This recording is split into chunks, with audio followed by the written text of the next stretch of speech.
Hello and welcome to a Let's Play of Civilization 5. We are going to be playing as Harold Bluetooth of Denmark. We're going to be playing the Vikings. This would not normally be the civilization that I would pick. I like to build, I like diplomacy.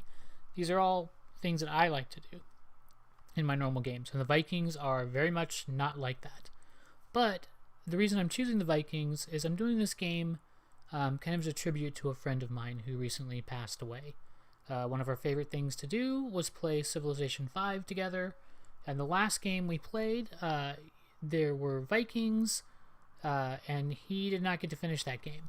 So I would like to finish this game and win as the Vikings for him.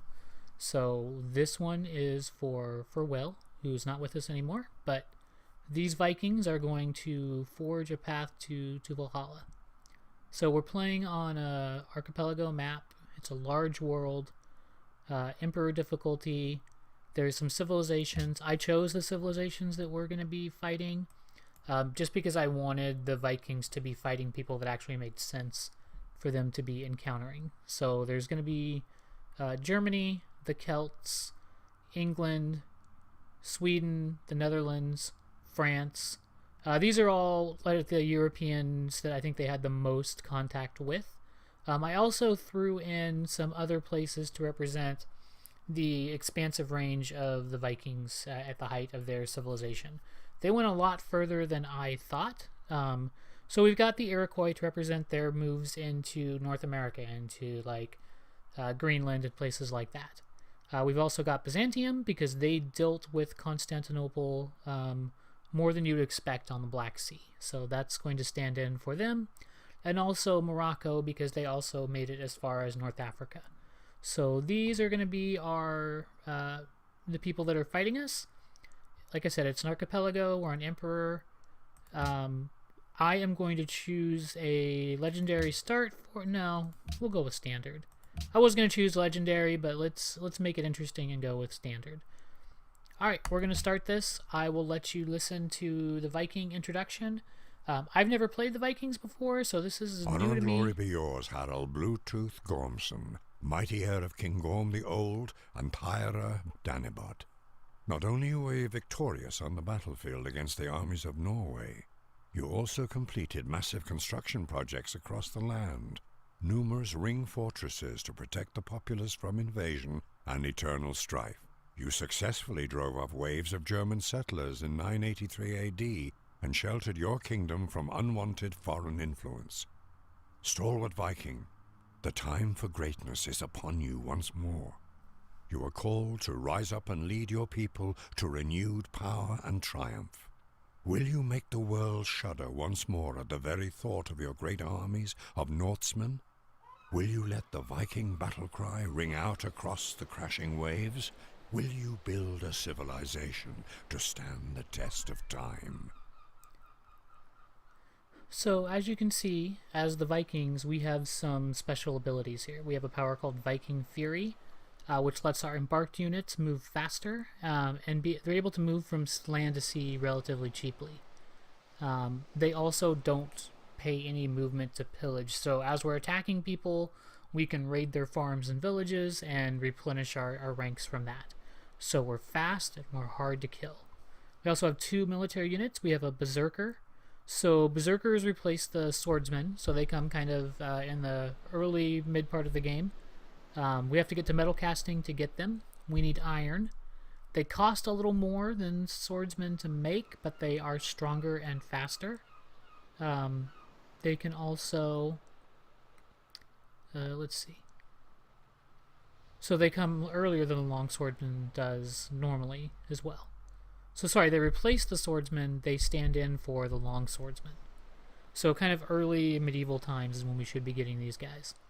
And then we also, eventually later in the game, will get our Norwegian ski infantry. So again, they're fast and they're strong. So we're going to get kind of a double punch of our expansion. We're gonna build up and attack during the medieval age, and then when these ski infantry come around, we're gonna unleash them on whoever's left. So we'll begin our journey. We'll see where we settled. Okay, so this is an ocean you can see there's another, maybe this island loops around, or maybe this is a separate island altogether. I really can't tell yet, but it's kind of interesting. There's this little narrow channel here. We've got some furs to trade with, which feels pretty appropriate, and some wild deer that we can hunt over here for food. And there's tons of forest around here. So we're going to be, and we also have fish. So this actually seems pretty thematically correct to me. So we're going to have food from these tiles right here, from the deer and the fish, and then we're going to be trading our furs, and we're going to have lots of lumber and hills to build stuff with. So I think we're going to do pretty good. So I'm just going to settle exactly where we are. There's a river right here next to us as well, which will help. It kind of sucks that we're on a marsh, but when you found your city, you'll get 2 and 2 anyway. You'll see these icons will change. Sorry, 2 and 1. So the actual city itself may not be in the greatest location, but I think, and you also saw now there's silk over here.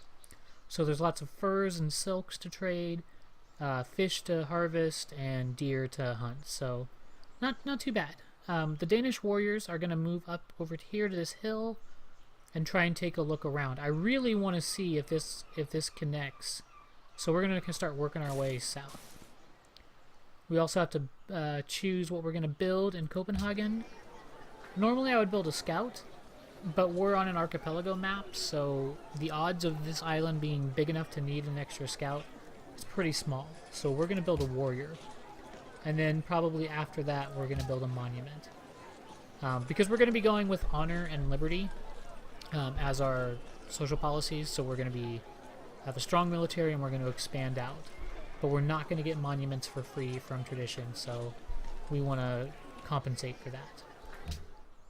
Then when it comes to research, again, kind of illustrating this is not the normal way that I play. Normally I would choose pottery so I could get a shrine up and going, get my religion going, all of those things.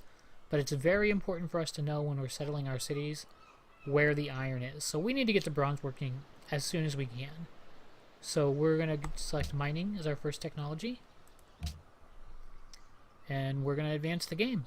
You can see our score over here. Everyone is 25 points. That's for founding a city. Nothing. Nobody's done anything beyond that yet.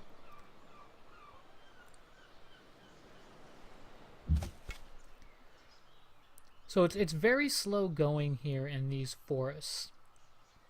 So I'm going to move to this hill right here. Again, I'm just kind of exploring. We discovered some ancient ruins, which is good. Ancient ruins give you extra things, which we will go and take a look at this ancient place of power and see what it is that our Vikings can find there. Could be gold, could be technology. There's lots of things it could be. Could be maps of the area. Here you see we've got some tundra over here, which is not the best to work, but with our ski infantry, they can move really fast down in this area. So this guy, again, we're going to keep going towards these ruins. I want to explore to the south. I want to see if this is a separate island over here or if it loops around and makes kind of like a U shape. I'm not sure yet what it is. So next turn our guys should discover what's in these ancient ruins. Okay, so we found a couple things. There's a map that shows us what's around here. And it tells us that there's barbarians. So those barbarians, we're going to have to, they're down here. So this gets more and more Arctic as we go to the south. There are barbarians down here that we're going to have to deal with. However, barbarians will respawn if there's areas that you don't see.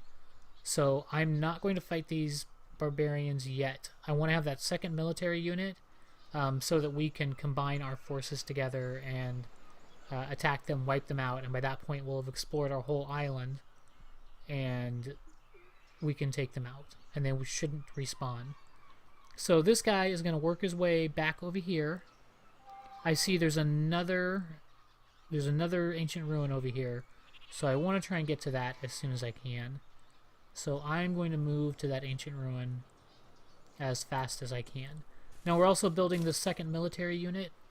When that military unit comes online, we're either going to, if barbarians have started coming from the south, we'll maybe send him, kind of keep him close to the city so the city can support him with raining fire and death down on our enemies while our warriors hack them to death. Or if they haven't started coming north, we'll kind of backfill this exploration area. So our guys are still working on building this warrior. We're working on mining. Both of them are going to be complete pretty soon. And then after we have mining, then we're going to get our bronze working so that we can find out where all the iron is. We really want to know where that is so when we build our second city, we can, if we don't have iron in our first city, that our second city will have it. Again, our special unit requires iron, so that is really, really important for us to have. If we don't have it, we can't build our special unit, and what kind of Vikings are we without berserkers? So we definitely want that. This island, it looks like we're finding the end of the island. And it does look like that's a separate island over here. So again, normally I would have built a scout, but with being on an island like this, I didn't think we were going to be big enough to really justify needing a scout. Like, we're almost done exploring the island. It's going to be a while before we can get off the island, and that scout would just consume gold as we had to pay it, and not be as effective at fighting as our soldiers. And we are Vikings, so we definitely want to be able to fight and plunder and kill. So building units that aren't good at fighting doesn't seem like what we want to do. So I'm going to send this guy up to here just to fill out whatever's up here, and then I'm going to send him, I think he'll start heading south just to deal with any barbarians that are coming up. Okay, so in that camp that we were sending the other guy to, we found in the ruins cultural artifacts, which give us extra culture, which is good because that means we are going to be able to build our first social policy. And I think that we're going to go with honor when we get the option. And it looks like someone built a pantheon. It's probably the Celts. The meek shall inherit the earth, but not its mineral rights. So lots of things happened here this turn in 3560 BC. So we get to develop a social policy, which we're going to do. We're going to take honor. It's going to give us a bonus against fighting barbarians.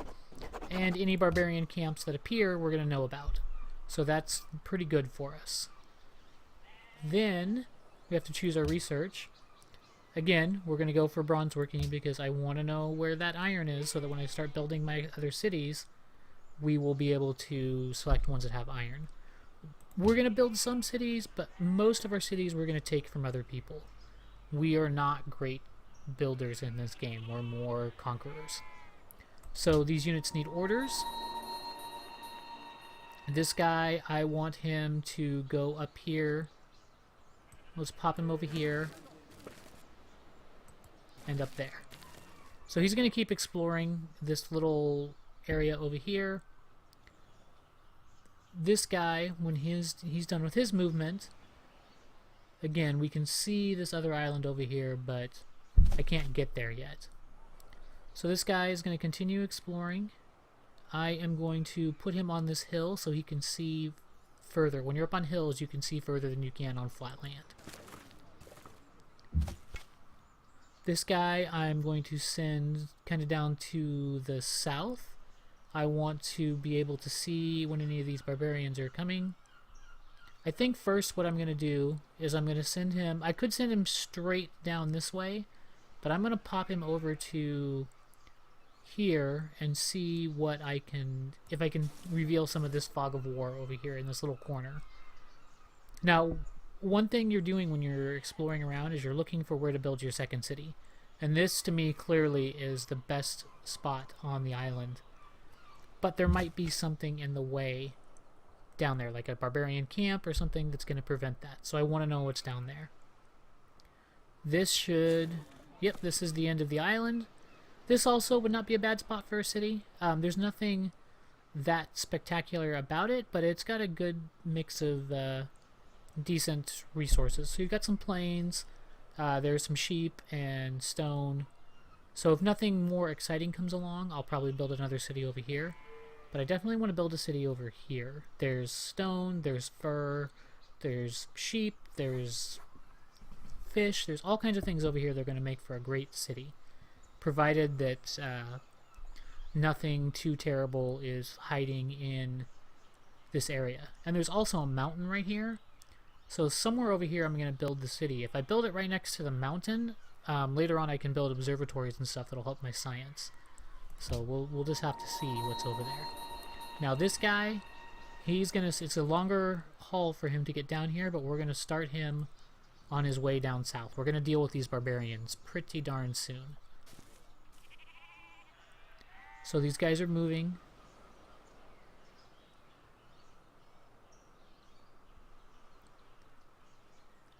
Now that I'm thinking about it, I can just take this guy and send him this way, and this guy can just go straight south. I don't need to send him to the east over here to explore. It'll happen naturally with this guy coming back home. So you can see we're working on our monument. It's almost done. Bronze working is coming along too. Bronze working is... Oh, and now you can see that those barbarians from the south, from that village that's down here, they've started coming north.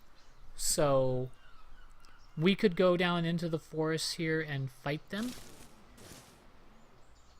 But what might be a better idea is if we drop back a little bit, they're going to have to come into our area with Copenhagen being able to shoot them. So I think what I'm going to do with this guy is we're going to move up to here. We're going to put ourselves in a better position to fight these guys. These guys are just going to keep heading west. Our two forces should meet somewhere around Copenhagen, and we'll be able to take out this barbarian. Then we're going to turn our forces south and wipe out their barbarian camp. When that's done, the island should be... See, now Copenhagen can help in the fight too. Copenhagen can fire on the enemy, which we're going to do. So they fire some arrows and stones and stuff at them. These guys are moving more into position. I'm not going to use the city too much. I do want you guys to be able to build up experience. So as much as possible, I'm going to want the actual units to fight. But that little bit that the city can provide, if the battle turns against us for some reason, will really, really help. So you can see they're weakened. We can take them out. We can kill half of them. I could use Copenhagen's city defenses to greatly weaken this guy, but he's not really a threat to our people, and I want our people to get as much experience fighting as they can. I want them to develop that bloodlust that we're trying to build up in them. So this guy, I don't think this guy needs to come and help with the fight. He's going to move south. If there's any other barbarians that are coming north, he'll fight them, or he'll be the one leading the advanced charge into the village. So I don't want Copenhagen to shoot those guys. The next turn is going to advance. We're almost done building our monument. We're going to wipe out these barbarians, and then we're going to begin our assault down south on their barbarian camp. So they're trying to retreat away from all the death that's coming at them. But you can't run from us. We're going to keep fighting you and harassing you as you try and go south. We're going to keep building up experience for this guy. This one, I'm going to move him right here. So now he's wedged in between two of our units, and it's not going to go very well for him. I could kill him with the city defenses, but again, I'm trying to get as much experience for my guys as I can, so I'm not going to do that. I wanted to use it once to kind of even the odds a little bit, but I don't want to use it too much, because every time you use that, it's true, your units don't take damage, but they also don't get experience, which can be bad if you're trying to build up your military. So this guy's going to keep going south. Well, actually, first, let's kill this guy. That also puts our troops back inside our territory, which will be useful when we're trying to heal them, because that means they're going to heal faster. So here we've explored almost all of the island. We've found some barbarians. We've killed their forces that have come north to threaten Copenhagen. So I'm going to end the video here. When we start the next one, we're going to send our forces down south. We'll have wrapped up. We just built our monument, so we're going to pick what we're going to build next in the city, and we're going to finish up bronze working, see where iron is, and we'll get ready to start expanding to our second city. So hope to see you guys back then.